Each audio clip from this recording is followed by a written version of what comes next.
और वो आज़ाद कैसे हों। পাকিস্তানের সাবেক প্রধানমন্ত্রী ইমরান খান 190 মিলিয়ন পাউন্ড দুর্নীতি মামলায় জামিন পেয়েছেন। স্থানীয় সময় বুধবার ইসলামাবাদ হাইকোর্টের প্রধান বিচারপতি আমির ফারুক ও বিচারপতি তারিক মেহমুদ জাহাঙ্গীরি এই রায় দেন।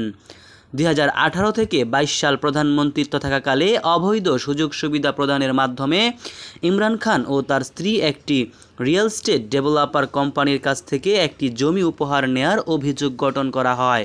তবে এ বিষয়ে তিনি গত সপ্তাহে অস্বীকার করেন এবং ইসলামাবাদ হাইকোর্টে জামিন আবেদন করেন।